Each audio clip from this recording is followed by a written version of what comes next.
Hey Leo! Hello Leo, Leo, Leo, Leo.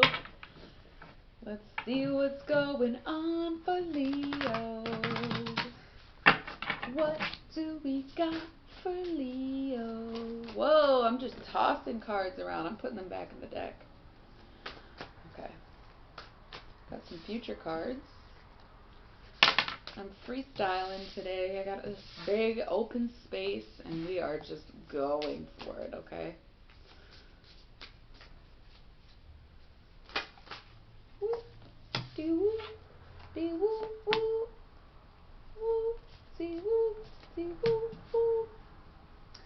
Every reading this month is a little different.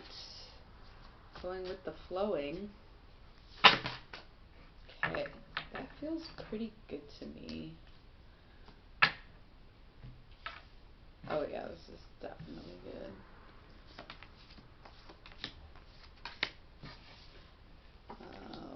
Okay.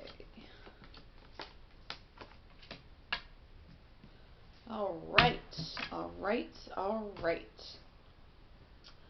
We have a couple face down cards that I'll get to after, but we just have these 3 solid rows. Now I'm just going to run through them. Okay, so we have the 2 of Discs, we have Change, 6 of Wands, Victory, the Wheel of Fortune, the Princess of Wands, and the Star. So there's going to be a big change, and it is going to be for the better, Leo. You have the Wands energy, which is you, fire. You have the Wheel of Fortune. Things are working out in your favor. Princess of Wands, to reiterate, your own fire energy. And the Star, coming in as a surprise, being the star of your own show.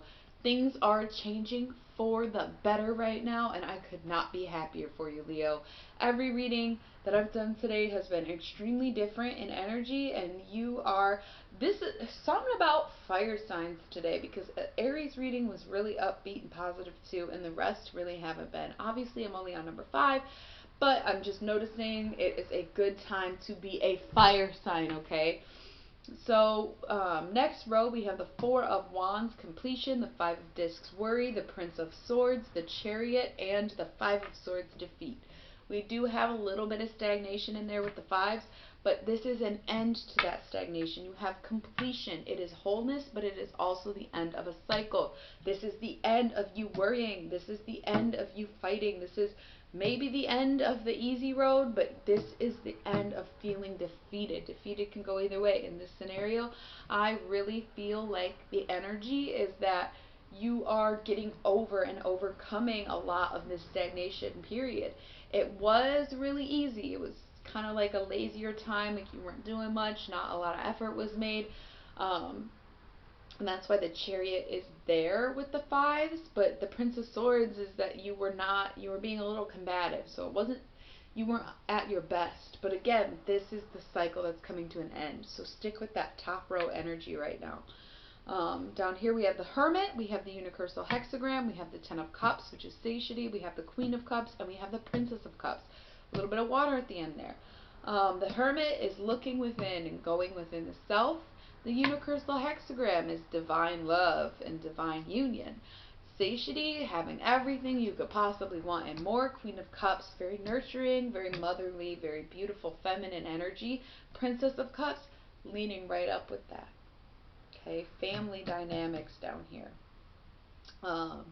I think you've spent a lot of time to yourself lately, Leo. I think that you have looked within, and I think you're coming out of the other side and you are finally doing better. So I'm really proud of you. I think that's very important right now. I'm very proud of you, Leo.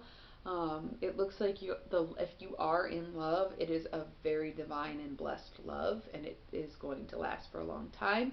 You kind of have it all right now. I know it's been a rocky year for you, Leo, but it's really coming around. That Wheel of Fortune's turning in your favor. And I'm seeing a mother-daughter relationship here.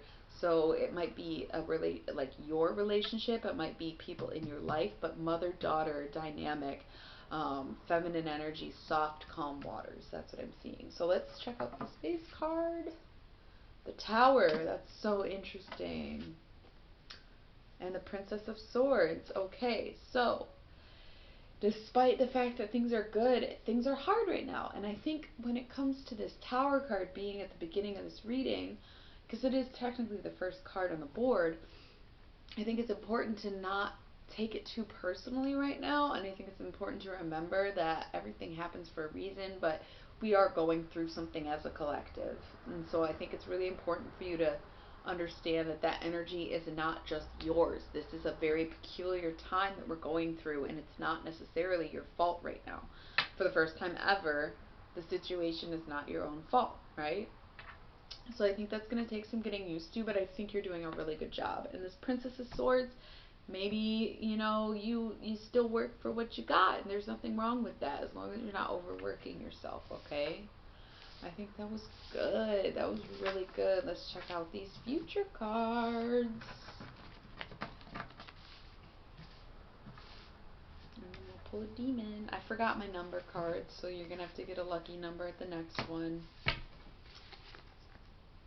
Prince of Cups. Knight of Swords. The Moon. Knight of Discs.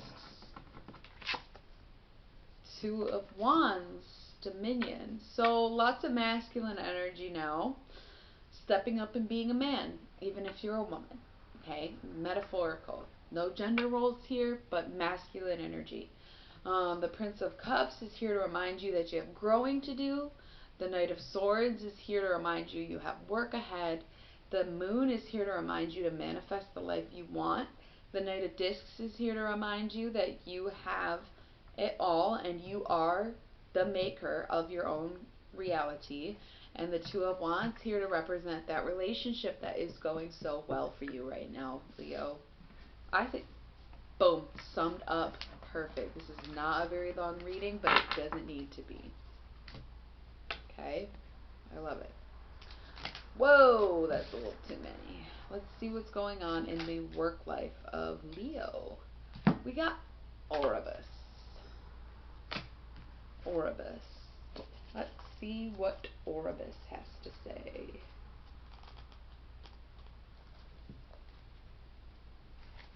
Okay. Oribus never lies. There are many demons who are known to be helpful and even generous with their knowledge, but Oribus is the only demon in the book who Colin de Plancy explicitly state does not deceive or give false temptation ever. Any question the summoner asks Oribus will receive a dignified response and, of course, a true one. However, occasionally we ask questions to which we do not really want a wholly truthful answer. Oribus occasionally gives us answers that anger or sadden the questioner, but the fault of those answers do not lie with Oribus. It is always better to know the truth, but sometimes we must come to terms with those truths on our own. Focus on honesty with ourselves and with others. Okay. We're talking work life. Be honest. Be honest if you're working too much. Be honest if you think you need a raise. Be honest if you're not getting along with someone. Be honest if you're not ready to go back to the office. Be fucking honest and always speak your truth. And don't be afraid because you can't lose anything that's for you. Right? Okay, Leo, I will see you at the next one.